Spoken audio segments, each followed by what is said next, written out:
Eder. McAllister. Caso Resinovic, il maresciallo di Grusone e i sacchi neri che non tornano. Nel racconto del pizzaiolo legato al caso di Liliana Resinovic c'è sempre un personaggio che fa drizzare le orecchie, il famoso maresciallo che gli avrebbe detto di non parlare dei sacchi neri. Un ordine, dice lui, arrivato da una caserma in un posto chiamato Grusone, minuscolo angolo di Carnia. Il dettaglio finale è il più comodo di tutti. Quel maresciallo oggi sarebbe morto, quindi non può più confermare né smentire la storia. Caso chiuso, anzi, chiusissimo. Peccato che quando si prova ad andare a vedere le carte, la sceneggiatura inizia a scricchiolare. Grusone non è un centro urbano, non è un paese con corso principale, municipio e caserma dei carabinieri all'angolo. È un nucleo di case sparse in un contesto di alpeggio, una borgata montana che si raggiunge salendo da Cavazzo Carnico in direzione dei sentieri e delle malghe. In pratica, 3 baite, qualche stalla, panorama da cartolina e aria buona. Il classico posto perfetto per una passeggiata, molto meno perfetto per piazzarci una stazione dell'Arma con tanto di maresciallo che impartisce ordini su un caso di cronaca a Trieste. Già questa geografia mette in difficoltà la versione del pizzaiolo. Se davvero il maresciallo lavorava nella caserma di Grusone, bisogna prima trovare la caserma, poi il maresciallo, poi collegare entrambi ai sacchi neri e al caso Resinovic. Per ora all'appello non si presenta nessuno. C'è però un dato di realtà che entra in gioco. Nella zona risulta un caso noto, datato 6 gennaio 2020. Un maresciallo dei carabinieri in servizio viene trovato morto nei boschi intorno a Cavazzo Carnico. Le ricostruzioni ufficiali parlano di suicidio con pistola d'ordinanza. Le cronache lo descrivono come comandante della stazione di Tolmezzo, 49 anni, originario della Carnia. Tutta la documentazione consultabile converge su questo. Non risulta una morte per leucemia, non risulta una lunga malattia, non risulta un decesso in ospedale dopo mesi di ricovero. Quindi abbiamo 2 piani diversi. Da una parte il racconto del pizzaiolo, che evoca un maresciallo di una caserma praticamente nel nulla, che gli avrebbe intimato di tacere sui sacchi neri e che ora, guarda caso, non è più in questo mondo. Dall'altra, i dati verificabili, che parlano di un maresciallo morto in circostanze tragiche, catalogate dalle autorità come suicidio, collegato a una stazione ben precisa e non a una caserma in mezzo alle malghe. È fondamentale non fare cortocircuito. Il militare morto nel 2020 non risulta in alcun modo collegato al caso Resinovic o al pizzaiolo.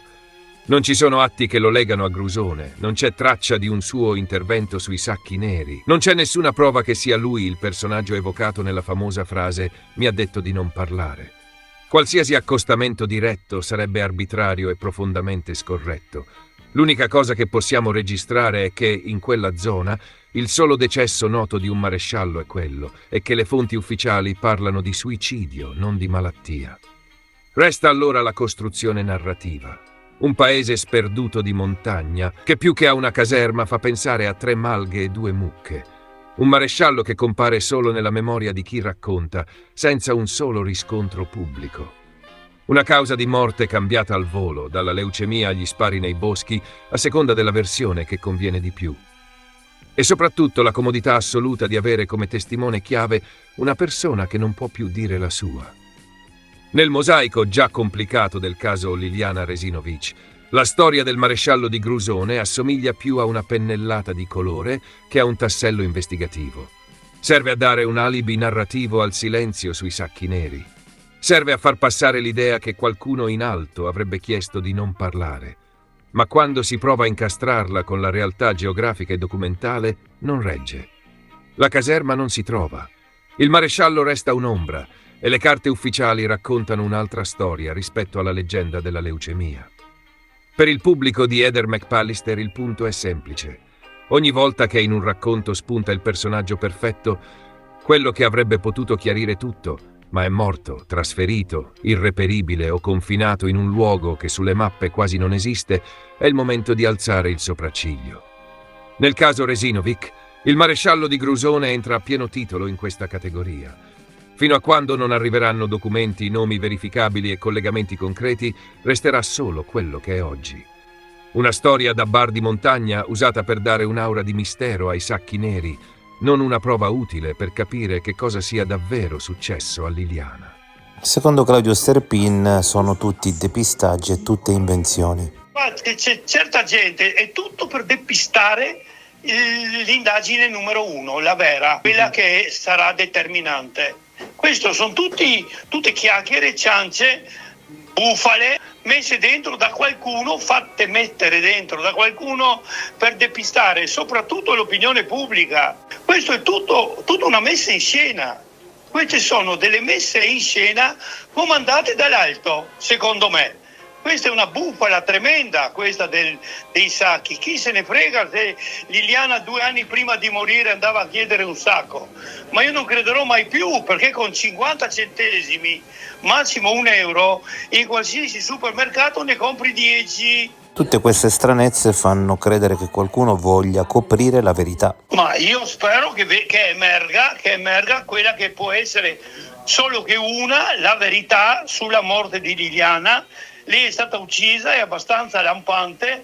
Io metto un poco in dubbio il fatto che sia stata uccisa addirittura il giorno 14 stesso, perché passano un sacco di tempo fino al 5 gennaio. 20 giorni andava in putrefazione, anche se fosse stata, come io ho pensato all'inizio, conservata in qualche posto fresco, freddo, non in una grotta del Carso. Se la mangiavano le bestiuzze che girano di notte in tutte le grotte del Carso.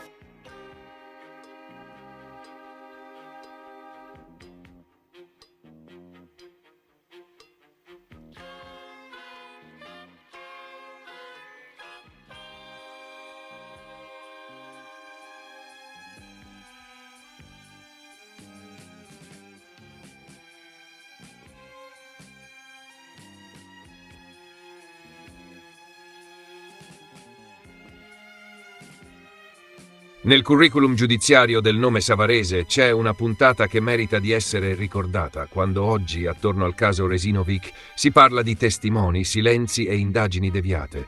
È il cosiddetto filone goriziano del processo che vedeva imputato per favoreggiamento Sergio Savarese, già vice dell'allora capo della mobile di Gorizia, Claudio Lorito. In quell'aula il testimone chiave dell'accusa era Alessandro Valerio, ispettore della squadra mobile di Trieste, che aveva seguito in prima persona l'indagine a carico di Lorito, ex capo della mobile del capoluogo isontino.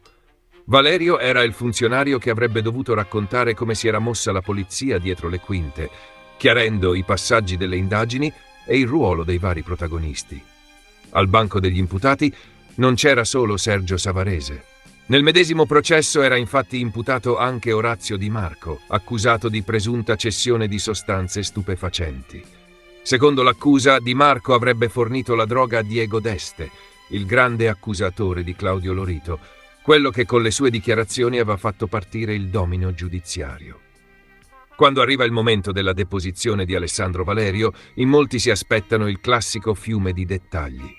Invece succede l'opposto. L'ispettore della mobile di Trieste si siede e annuncia che si avvale della facoltà di non rispondere. Nessuna risposta alle domande dell'accusa, nessuna risposta alle domande della difesa. Il teste d'accusa decide di non parlare e l'udienza prende una piega completamente diversa da quella immaginata. A quel punto entrano in scena gli avvocati. A difendere Savarese e Di Marco ci sono Giorgio Borean, Paolo Pacileo e Paolo Bevilacqua. La linea comune è quella di chiedere la separazione del procedimento, sostenendo che i destini processuali dei due imputati non dovrebbero viaggiare sullo stesso binario. Il collegio giudicante, presieduto dal giudice Trotta con Miele e Russo a latere, respinge però la richiesta e mantiene unito il processo. Proprio Paolo Bevilacqua insiste sul nodo centrale del giorno. Contesta il fatto che Alessandro Valerio abbia scelto il silenzio e sottolinea come il procedimento nel quale il funzionario di polizia risulta indagato per presunta deviazione delle indagini sia, a suo dire, estraneo al filone goriziano del processo. Tradotto, secondo la difesa, la pendenza di un'altra indagine su Valerio non avrebbe dovuto impedire la sua testimonianza in quel dibattimento. Risultato pratico della giornata. Il teste chiave non parla. La richiesta di separare i procedimenti viene respinta, le eccezioni della difesa vengono registrate a verbale e il processo viene aggiornato. L'udienza viene rinviata al 13 aprile, con l'aula che si svuota e la sensazione netta di aver assistito a un atto mancato più che a una tappa chiarificatrice. Riletta oggi, questa pagina del processo savarese è un piccolo manuale su come anche un procedimento ricco di nomi altisonanti possa restare appeso a un silenzio. Il teste d'accusa Alessandro Valerio, la figura di Claudio Lorito, gli imputati Sergio Savarese e Orazio Di Marco, il grande accusatore Diego Deste, il trio di difensori Giorgio Borean, Paolo Pacileo e Paolo Bevilacqua, il collegio Trotta Miele Russo, l'udienza rinviata. Tutto è lì, ma la voce che avrebbe dovuto dare corpo all'accusa sceglie di tacere. Per chi oggi osserva il caso Resinovic e l'improvvisa fioritura di testimoni tardivi, è un promemoria prezioso. Nei processi non basta avere un nome scritto a verbale, conta quello che viene detto, quando viene detto e se viene detto davanti a un giudice. Nel passato giudiziario che incrocia ancora una volta il nome Savarese, la lezione è chiara. Senza parole in aula restano solo carte, supposizioni e un rinvio sul calendario. Ehi, non dimenticare di iscriverti a questo canale.